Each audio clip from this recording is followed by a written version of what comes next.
Olá, sejam bem-vindos a mais um Psicologia Espírita com Joana de Ângeles.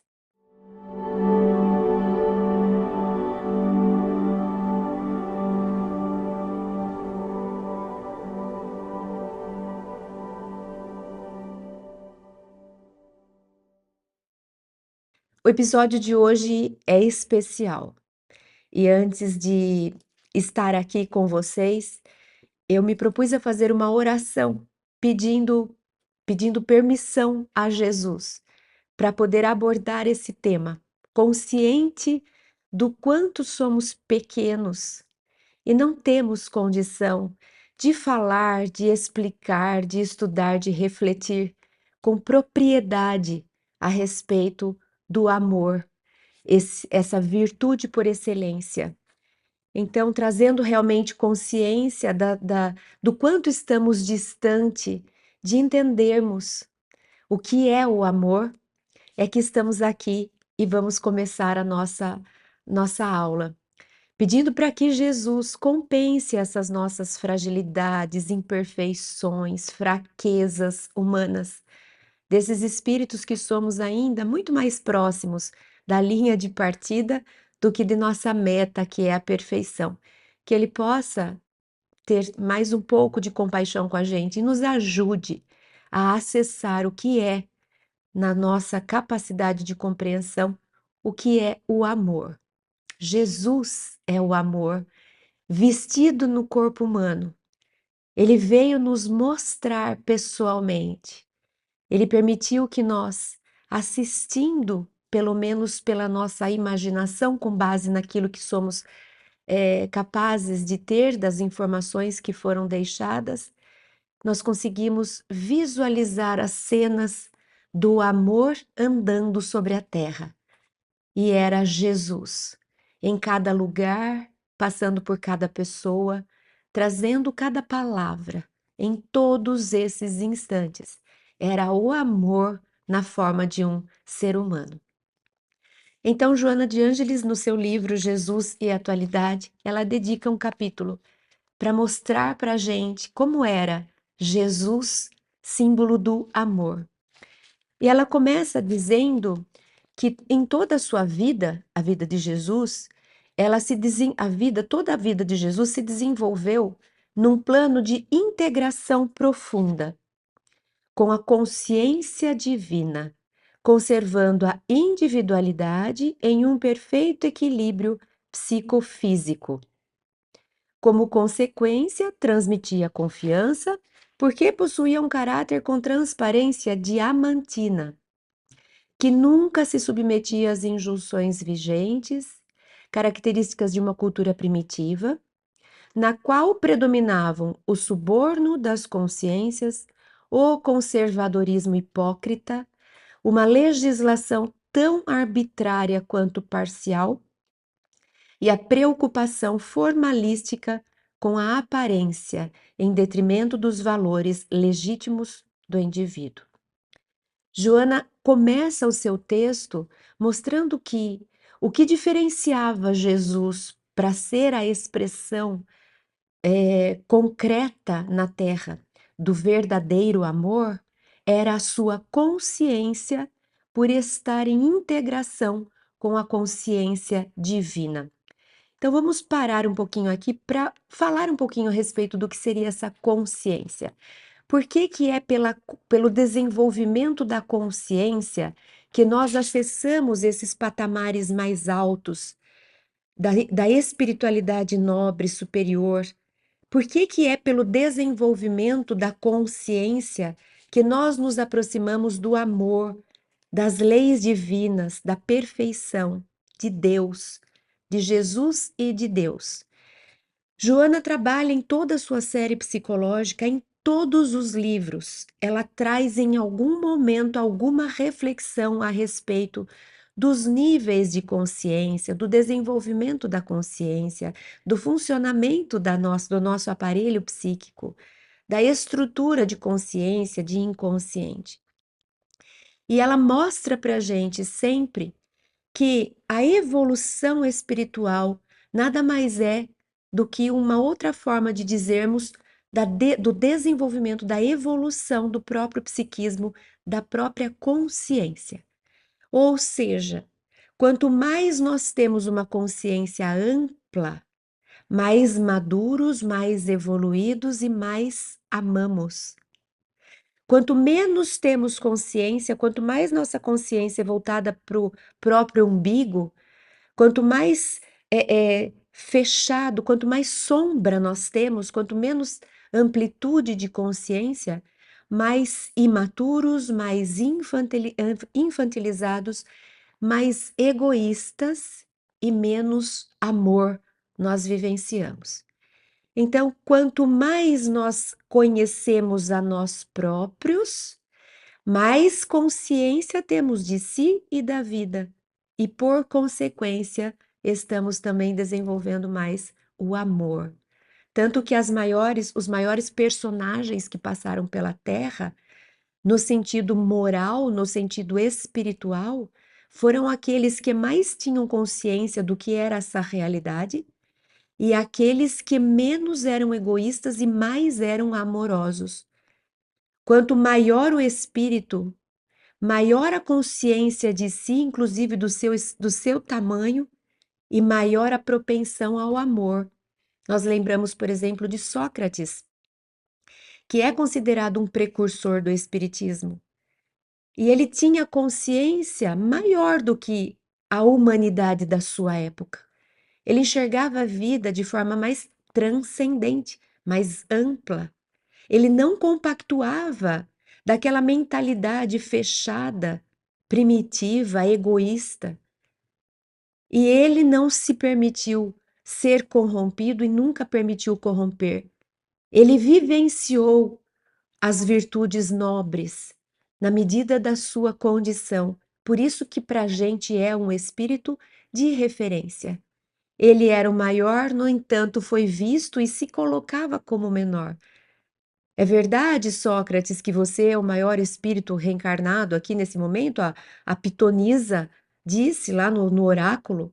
E ele diz: deve ser mesmo, porque eu sou aquele que sabe que nada sabe, ou seja, eu tenho consciência do quanto sou imperfeito.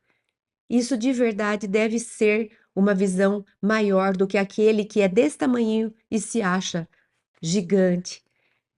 E ele não se permitiu vender e nem ser vendido. Acaba aceitando a mentalidade pequena que o sacrificou, o condenou à morte, tendo a possibilidade de fugir de forma ilícita, corrompendo o guarda, e ele não se permitiu. E ele dizia: eu sou livre em mim. Se para eu ficar livre andando de um lugar para o outro, eu precisar subornar alguém, eu já fico preso, porque a liberdade é interna, é minha consciência que me liberta. Não é o que fazem com o corpo. Esse espírito dá para nos mostrar o quanto ele já era grande na sua visão de vida. Depois nós temos outro ícone para nós, de referência de ser humano na Terra, o próprio São Francisco, Francisco de Assis, que da mesma forma se fez pequeno, porque tinha consciência da grandeza de Deus, da grandeza do Cristo. Então, Joana traz essa primeira ligação de que o amor ele tem relação com maturidade, com amplitude de consciência. E eu trouxe duas referências de outros livros dela para efeito de estudo, em que ela fala, inclusive, desses estágios da consciência. O primeiro livro é Encontro com a Paz e a Saúde, no capítulo 9.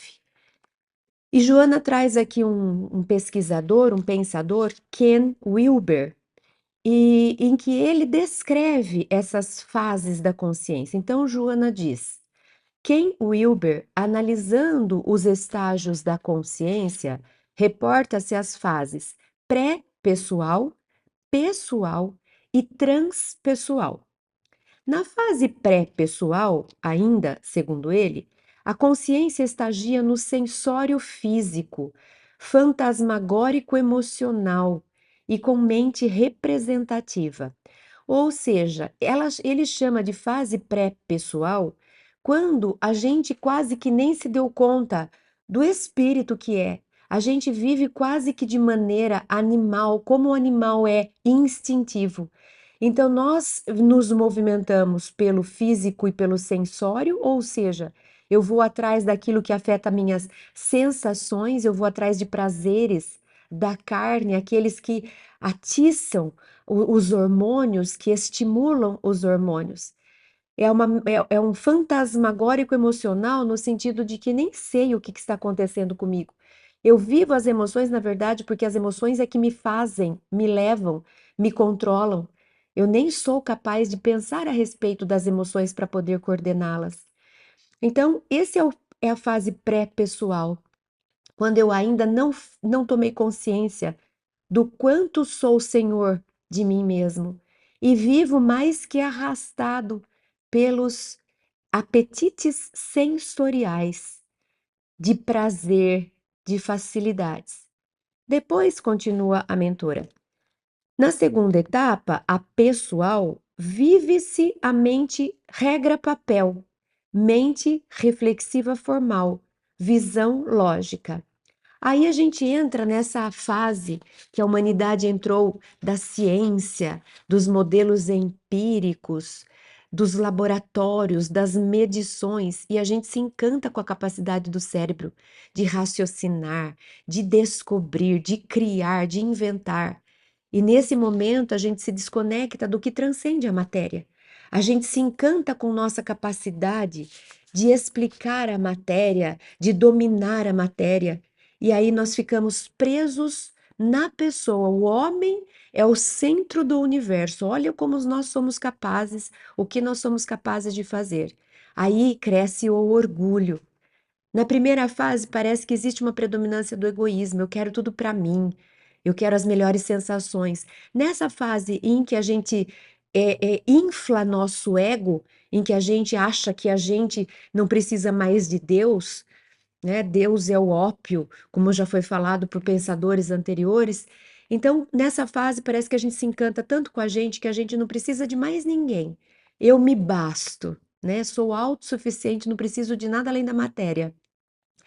Mas já é um desenvolvimento, porque antes eu ficava só na emoção da flor da pele, na busca do prazer rápido, agora eu já uso a mente para entender, para criar, eu amplio o conhecimento. Nós fazemos grandes descobertas na Terra, mas ainda não estamos no nível de consciência que se conecta com Deus. E aí, Ken Wilber descreve uma terceira fase. E Joana diz: por fim, no nível transpessoal, experiencia-se o psiquismo sutil e causal.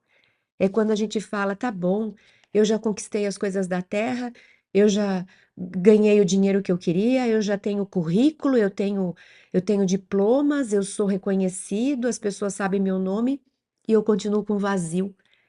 Eu não estou feliz, satisfeito. Eu posso ter prazeres de monte, mas não me sinto realizado. Então, nessa fase, a gente é convidado a ampliar um pouco mais a consciência. E aí podemos atingir esse nível de consciência transpessoal. A transpessoal significa eu preciso agora olhar para fora de mim. Egoísmo, tudo para mim, prazeres rápidos não me satisfazem. Orgulho, achar que eu sou o melhor de todos, não me preenche.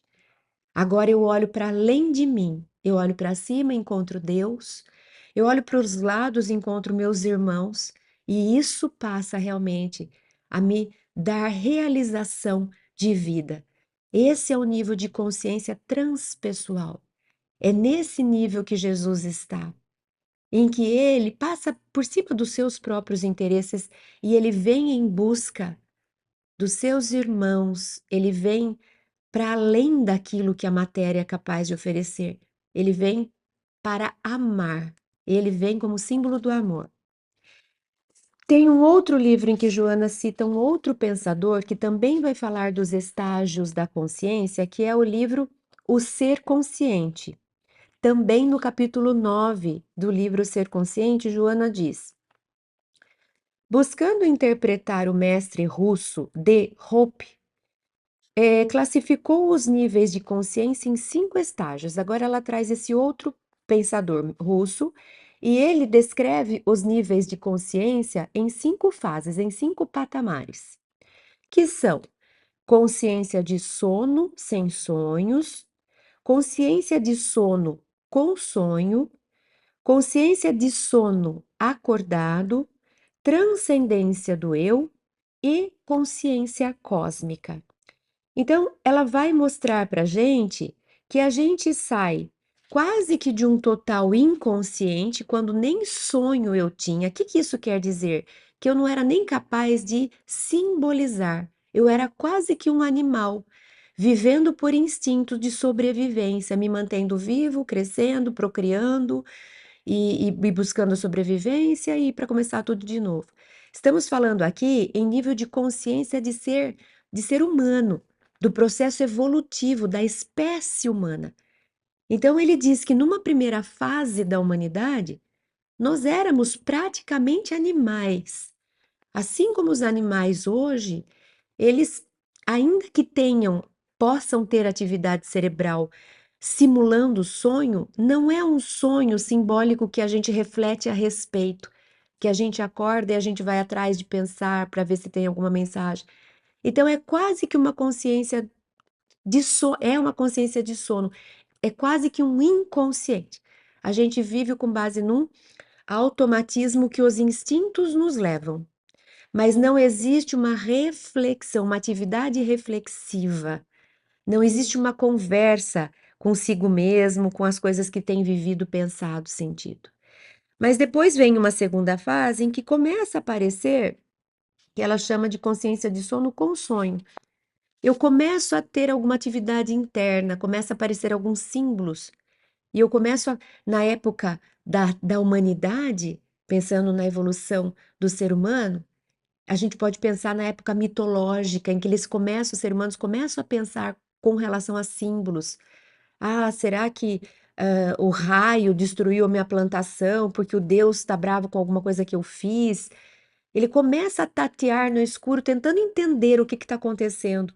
Se existe algo mágico, além desse mundo concreto, simplesmente de acordo, corro atrás da minha comida, me alimento, procrio, durmo, acordo. Será que tem alguma coisa além? Então, os símbolos começam a aparecer e a gente vê lá os primeiros habitantes do planeta já fazendo as suas pinturas rupestres, já fazendo alguns rituais, mostrando o símbolo aparecendo. Então eu desperto daquela inconsciência de que eu praticamente era um animal e passo a imaginar alguma coisa que tem além da matéria.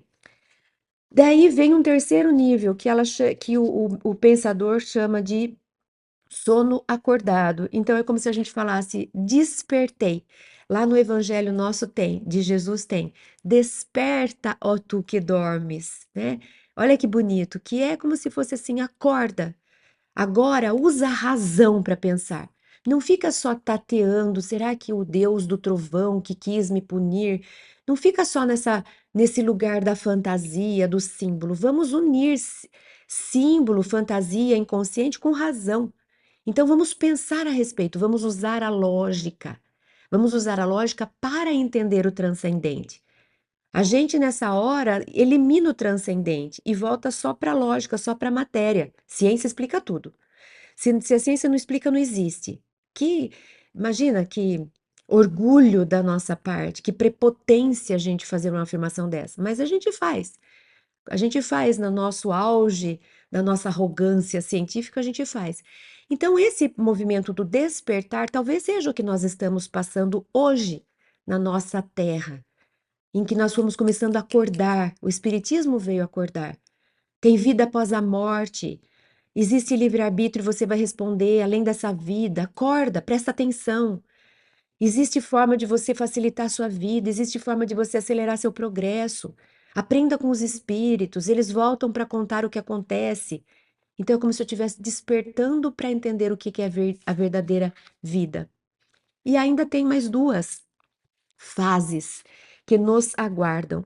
A transcendência do eu, que é quando eu passo a viver na Terra, já acredito que já houve na Terra, além de Jesus, é claro, outros espíritos missionários que já tenham vindo para a Terra nesse nível de consciência, transcendência do eu, porque são aqueles espíritos que não vivem para si.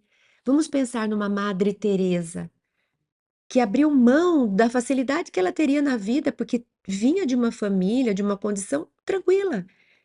E ela vai dedicar a sua vida imputando os sofrimentos naturais por aquilo que ela vai viver em benefício dos outros. Isso é transcender o eu. Não adianta eu ficar bem aqui nesse castelo protegida se eu sei que ali fora tem quem sofre. Eu transcendo o meu eu quando eu enxergo o outro como um outro eu, tão importante quanto eu próprio. E eu vou em busca de. E aí a gente encontra Jesus que está num nível ainda acima, que ele chama de consciência cósmica. E a gente sabe que Jesus está nesse nível não só porque ele transcende o eu, porque ele veio pessoalmente para nos salvar e ajudar, mas quando ele diz eu e o Pai somos um. Ele estava em perfeita integração com a consciência cósmica, com Deus. E é isso que Joana diz no seu texto do livro Jesus e Atualidade, que eu li no começo da nossa reflexão de hoje. Toda a sua vida se desenvolveu num plano de integração profunda com a consciência divina. Então, Joana começa dizendo: sabe por que que Jesus ama incondicionalmente? Sabe por que que Jesus é para a gente o exemplo concreto do amor em tendo vida? Jesus é a imagem perfeita do amor, porque ele já está nesse nível de consciência que ele, além de ter transcendido a si próprio, ele está em perfeita integração com Deus. E Deus é amor. Por isso que Jesus ama. É lindo isso, né? Por isso que quanto mais a gente investir no autoconhecimento, quanto mais a gente conseguir iluminar as nossas sombras, quanto mais a gente conseguir ampliar nossa consciência, mais estamos acelerando o nosso progresso e mais próximos da vivência do amor. Mas enquanto eu ainda estiver focada em mim, com egoísmo e orgulho, enquanto eu ainda me interessar mais por pegar aquilo que é meu, desfrutar a vida, aparecer, ter ego inflado, menos eu estou pronto para vivenciar e experimentar o que é o amor. Mas vamos continuar o texto do Jesus e Atualidade. Joana diz: portador de uma lídima coragem, insurgia-se contra a injustiça onde e contra quem se apresentasse, nunca se omitindo, mesmo quando o consenso geral atribuía legalidade ao crime. Paciente e pacífico, mantinha-se em serenidade nas circunstâncias mais adversas, e jovial nos momentos de alta emotividade, demonstrando a inteireza dos valores íntimos em ritmo de harmonia constante. Então, o que Joana vai nos trazer agora? Veja que no primeiro trecho ela diz: Jesus era corajoso, ele não se omitia, mesmo quando a cultura passava a mão para muitas coisas e dizia isso está ok, ele dizia isso não está ok. Então, contra a injustiça, ele se colocava. Ao mesmo tempo que ele era enérgico, ele era educador, ele era íntegro, ele também era paciente e pacífico, sereno, jovial, com altos momentos de emotividade. Ou seja, percebem que Jesus unia os dois polos do ser humano? Ele tinha a integração do que a gente chama, né, de yin e yang, ou na psicologia que Joana nos traz e que Jung nos apresentou, os dois conceitos de ânima e de ânimos. Então, uma outra característica do amor, de quando viveremos o amor em plenitude, é quando conseguirmos integrar essas duas polaridades de uma forma harmoniosa e equilibrada, sem querer pôr a predominância de um sobre o outro. Sistema patriarcal, machismo, quer pôr o masculino subjugando, sendo dono, oprimindo e usando o feminino. Mas se a gente seguir no caminho oposto, de um feminismo agressivo, que quer estar no lugar do homem para pôr a limpo a história, tirar o atraso, fazer para o outro o que recebeu, a gente também não vai integrar. A gente vai se sobrepor e vai transformar a sociedade ainda em outro tipo de opressão. Jesus não tinha nenhuma predominância, Jesus tinha essa integração, os dois lados unidos. O lado do masculino forte, guerreiro, corajoso, incisivo, daquele herói que vai, que conquista e que faz acontecer, da razão, do logos, do sol.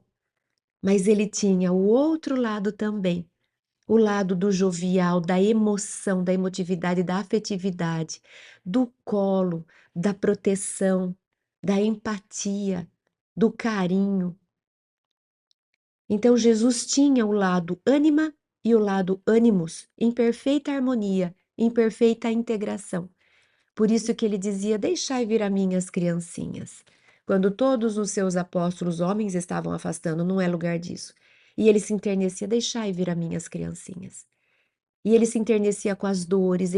Quantas vezes Jesus olhou para as pessoas que passassem como se fosse uma mãe que quer carregar no colo para proteger o seu filho. E quantas vezes ele foi esse pai enérgico que pôs na linha, que disse sim, sim e não, não, que denunciou e que com a própria força mostrou como se faz. Então, Jesus ele conseguia ser o que a disciplina positiva traz como recomendação para os pais e mães, ser gentil e firme ao mesmo tempo. Isso é lindo, porque o amor ele não pode ser polarizado. O amor não é um lado só, o amor são todos os lados. Então, o amor, muitas vezes aqui, na forma parental, ele se sobrecarrega de uma autoridade e ele fica mais patriarcal, mais masculino, mais ânimos, e ele ama de um jeito autoritário, de um jeito até opressivo. Pode ser amor, ainda que seja amor, mas ele não é o amor completo. Ele vai oferecer muitas coisas boas de um lado e ele vai fazer grande falta no outro. Uma criança que é educada por um amor austero, com excesso dessa firmeza, é uma criança que vai crescer. Provavelmente, cada um é cada um, mas é provável que ela cresça com disciplina, com regras muito bem estabelecidas, com autodisciplina, com cobrança. Mas é uma criança que vai ter uma lacuna, faltando uma lacuna do afeto, do lado meigo, da gentileza, do carinho. Vai ter dificuldade de expressar o amor e de receber o amor. Vai ser duro com as outras pessoas, como costuma ser duro consigo mesmo. E uma criança que é educada com predominância do feminino, da maternagem, e que recebe proteção demais, segurança demais, deixa que a mamãe faz, você é um fofinho, não vai não, deixa que a mamãe protege. Se é um excesso dessa sensibilidade, dessa emoção, é uma criança que vai crescer mais fragilizada. Ela vai ser muito emotiva, afetiva, vai ser muito social, vai ser muito amorosa, mas vai ser fragilizada em termos de um ego que consegue se posicionar, porque teve sempre alguém que fez esse serviço por ele. Então, por isso que na disciplina positiva a gente costuma falar, seja gentil e firme, porque a criança precisa das duas polaridades, para ela conseguir integrar o sol com a lua, a noite com o dia, a força com a gentileza, a razão com a emoção. E Jesus trazia esses dois lados integrados. Continuando, Joana diz: numa sociedade agressiva e perversa, elegeu o amor como solução para todos os questionamentos e o perdão irrestrito como terapêutica eficaz para todas as enfermidades. Não apenas ministrava-o através de palavras, mas, sobretudo, mediante atitudes claras e francas, arriscando-se por dilatá-lo especialmente aos infelizes, aos detestados, aos segregados e aos carentes. Agora, Joana fala, traz uma relação do amor com o perdão. É impossível não sabermos perdoar e amarmos. Como é impossível já vivermos o perdão sem sabermos amar. Eles são ligados, eles são relacionados, os dois andam juntos. O perdão é uma expressão do amor.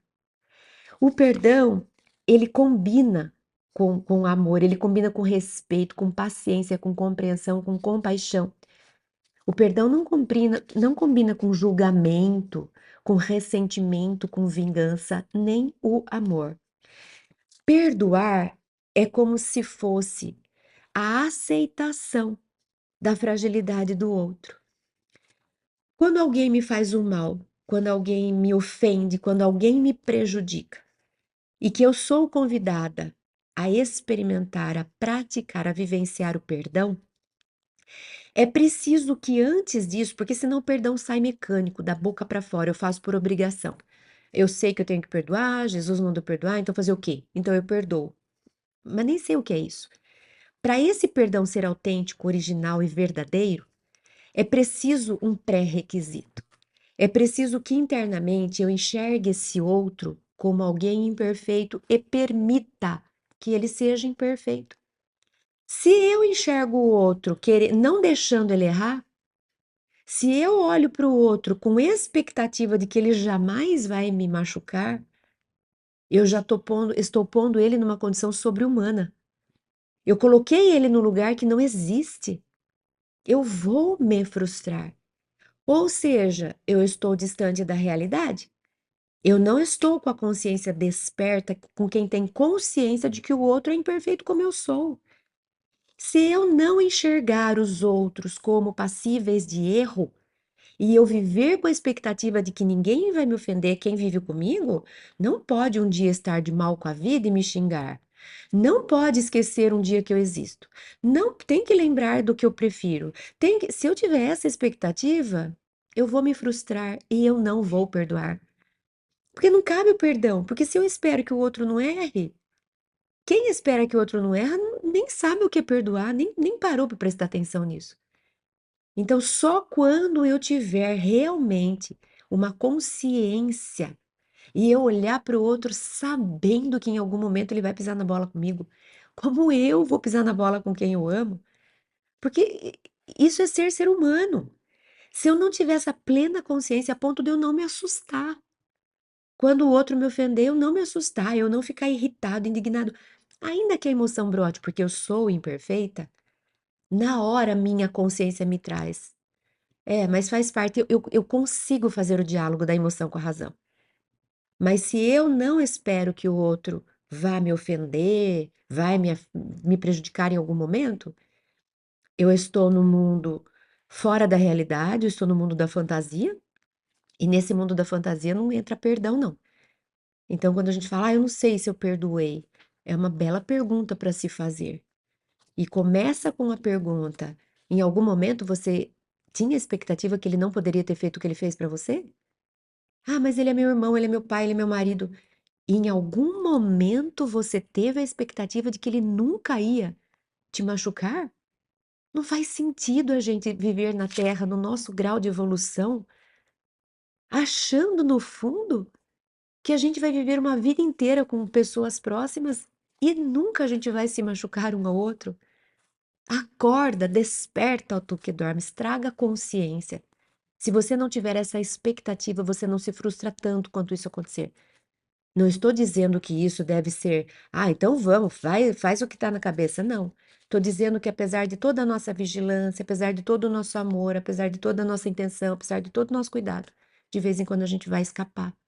E de vez em quando alguém vai escapar e vai nos ofender e vai nos magoar. Essa é a consciência que permite depois a prática do perdão.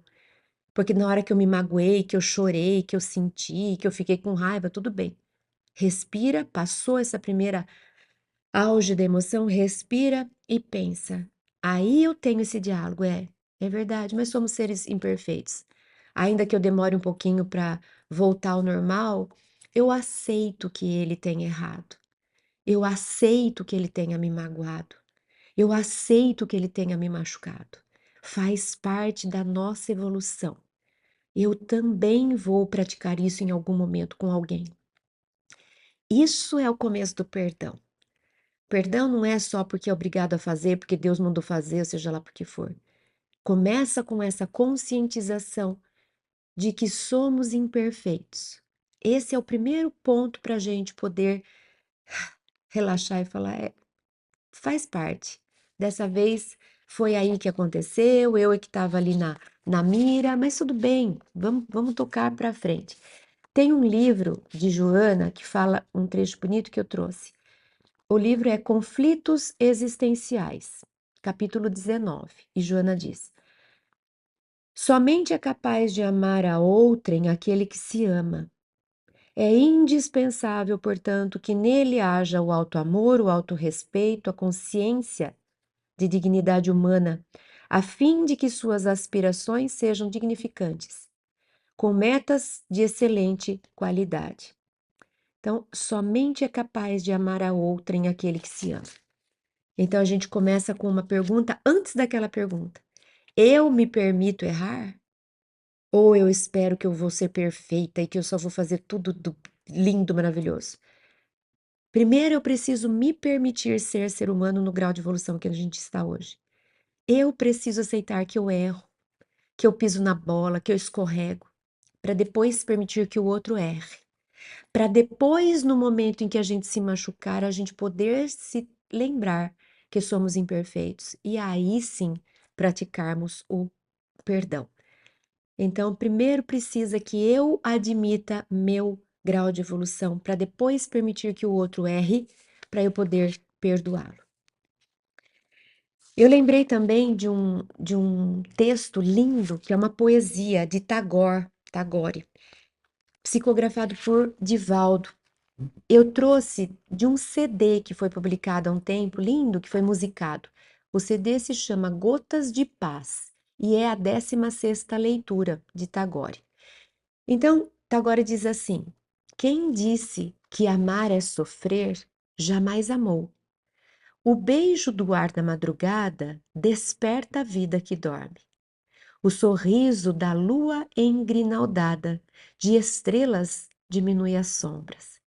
A carícia do sol vitaliza todas as coisas, e a chuva que lava a terra e reverdece o chão e abençoa o mundo, correndo no rio esvoaçando, na nuvem esgarçada, são as tuas expressões de amor. Ele está falando com Deus, construtor real, demonstrando o teu poder, a tua grandeza e a minha pequenez. Quem ama sempre doa e não sofre porque ama. O amor é luz, é pão, é ar e é paz. Quem diz que amar é sofrer ainda está esperando pelo amor que jamais amou. Essa é a frase que eu queria trazer. Enquanto eu não me propuser a amar, enquanto eu esperar mais ser amado do que sou capaz de amar, eu ainda não estou falando de amor. Eu ainda estou falando de buscas sensoriais, de prazeres, de ego, de orgulho, de egoísmo. Eu ainda estou atrás daquilo que me satisfaz aqui, a matéria. Quando eu for realmente capaz desse amor que Tagore traz, é quando eu não vou ter expectativa. É quando eu aceito o outro, sendo o outro como ele é, como Jesus nos aceitou. Jesus jamais se decepcionou com a gente. Jesus jamais nos deu lição de moral. Jesus jamais escolheu de quem se aproximar. Jesus se aproximou daqueles que eram excluídos, que ficavam à margem, mostrando que ele amava o ser que estava ali e não os benefícios que ele poderia colher do ser que estava ali. A gente ainda condiciona muito o amor aos outros por aquilo que os outros são capazes de nos oferecer.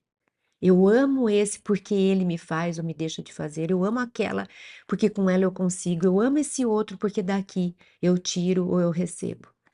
Jesus não tinha nada que receber de nós.